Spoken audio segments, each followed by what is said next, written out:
오늘 말씀은 창세기 4장 1절에서 15절까지의 말씀입니다. 오늘 말씀에는 아담과 하와가 범죄한 후에 그들의 가정 이야기가 이어집니다. 특히 그들의 아들 가인과 아벨의 삶이 언급되고 있습니다. 오늘 말씀에서 우리는 죄의 영향력이 급속도로 확대되고 있는 것을 봅니다. 이 죄의 영향력은 가인이 아벨을 죽이는 형제 살인으로 시작됐습니다. 8절의 말씀을 보면은 가인이 그의 아우 아벨에게 말하고 그들이 들에 있을 때에 가인이 그의 아우 아벨을 쳐 죽이니라. 자, 여기에서 입에 올리기조차 무서운 단어 묻지마 살인이 인간의 첫 살인에 등장을 합니다. 이 살인죄는 첫사람 아담의 아들 가인에게서부터 시작된 악행이었습니다. 사실 아벨은 가인에게 잘못한 것이 없었습니다. 둘이 다툰 것도 아닙니다. 하나님께서 의인 아벨의 제사를 받으셨고 하나님의 말씀대로 제사를 드리지 않은 가인의 제사를 기뻐하시지 않으셨을 뿐입니다. 가인의 제사가 하나님께 기쁨이 되지 않은 것은 아벨 때문이 아니고 하나님의 말씀을 따라서 동물의 피의 제사를 드리지 않은 가인 자신 때문이었습니다. 그런데 하나님이 아벨만을 받으셨다고 하는 이유 하나 때문에 가인은 동생 아벨을 죽였습니다. 자신 스스로의 가당치 않은 분노 때문이었습니다. 그 분노가 애꿎은 동생에게 향한 것입니다. 여러분, 지금도 사람들은 자기에게 잘못한 일이 없는 누군가를 미워합니다. 이유 없이 싫어합니다. 혹시라도 내가 가인처럼 누군가를 미워하고 있는 것은 아닌지 점검해 봐야 되겠습니다. 예수님께서 말씀하셨습니다. 미워하는 것이 살인이라 하셨습니다. 누군가를 미워한다고 하는 것은 결코 가볍게 볼 일이 아닙니다. 살인의 시작은 미움입니다. 미움은 살인이고 또 살인의 동기입니다. 아담 하와의 죄가 점점 증가가 되고 형벌이 증가되어지는 것은 가인의 이 삶을 통해서 잘 나타납니다.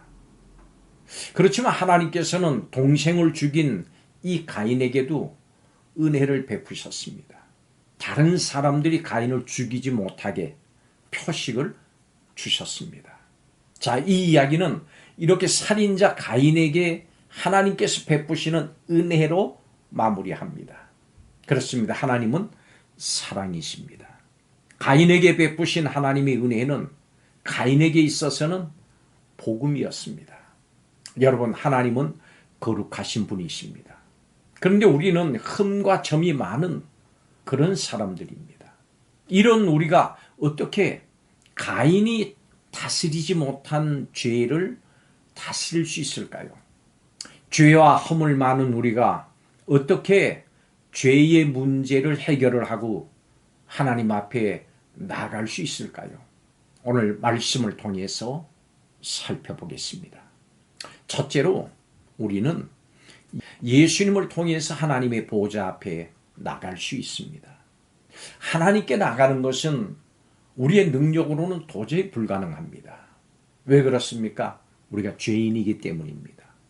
그렇지만 하나님은 예수 그리스도의 죽음을 통해서 우리가 하나님께 나갈 수 있도록 은혜의 길을 활짝 열어주셨습니다. 그 진리는 이미 앞에 3장 15절에서 여자의 후손이 이 단어에서 선언됐고 가죽옷을 만들어 입히신 것을 통해서 더 분명하게 드러났습니다. 또한 성경에서 최초로 언급된 제사를 통해서도 오직 대속적인 죽음, 곧 피의 제사를 통해서만 죄인이 하나님께 나올 수 있음을 강조합니다. 그래서 하나님께서는 하나님의 말씀대로 피의 제사를 드린 아벨과 그의 제사만을 받으신 겁니다. 하나님의 말씀을 가볍게 여기고 자기 마음대로 하나님께 나아가려고 하던 가인은 하나님으로부터 받아들여지지 않았습니다. 가인이 드린 제물이 아무리 어린 것이었다고 할지라도 하나님의 말씀을 따르지 않은 제사의 결과는 오늘 이 시대도 마찬가지입니다. 여러분은 무엇으로 하나님께 나가십니까? 오직 우리를 위해서 십자가에 달리셔서 우리의 피의 제물이 되어주신 예수님만을 붙드시기 바랍니다. 다른 것으로는 하나님 앞에 나갈 수가 없습니다. 오직 예수님을 통해서만입니다. 두 번째로 우리는 예수님을 통해서 승리할 수 있습니다. 예수님으로부터 죄 사함의 은혜를 입은 사람은 모든 죄와 그 형벌, 더 나아가서 죄의 더러움으로부터 해방되고 벗어납니다. 뿐만 아닙니다. 이제는 거룩하게 살 책임과 의무와 또 능력을 가진 사람으로 변화됐습니다. 전에는 죄에게 종노릇할 수밖에 없는 사람이었습니다마는, 죄의 다스림을 받을 수밖에 없는 사람이었습니다마는, 이제는 이 죄의 굴레에서 벗어나서 참 자유를 얻은 사람이 됐습니다. 그렇지만 경계하지 않고 방심하면, 그리고 세상이 나를 쫓으면 우상 숭배의 죄와 그 더러움으로부터 결코 벗어날 수가 없습니다. 그러므로 우상 숭배를 비롯한 죄와 싸우십시오.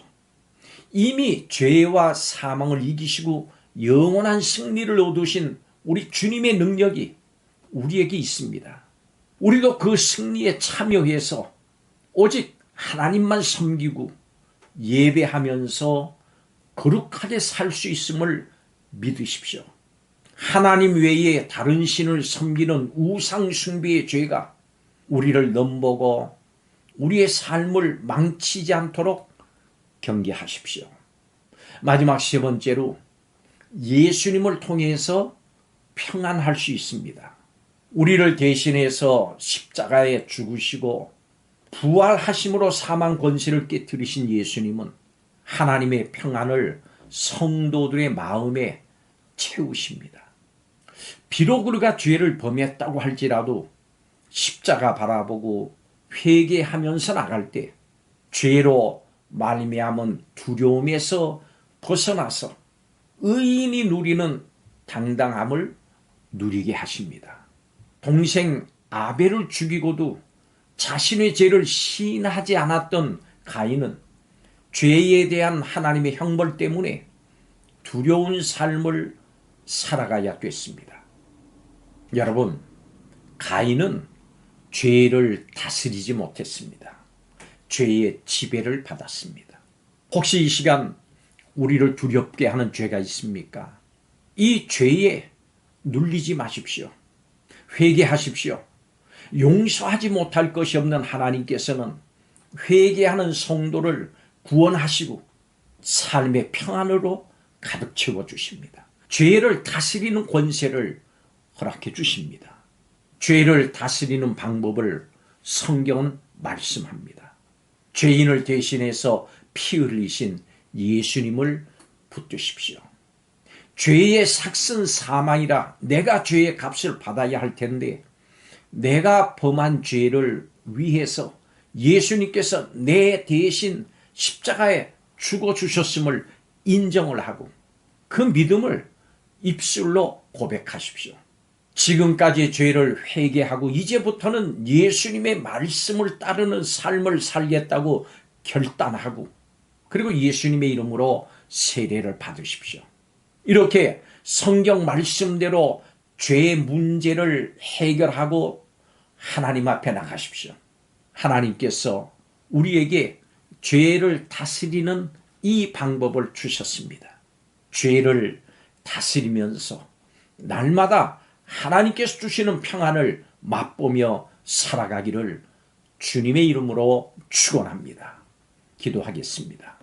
죄를 다스리라고 명하신 하나님께서 예수 그리스도를 통해서 죄를 다스릴 수 있는 길을 우리에게 열어주심을 감사를 드립니다.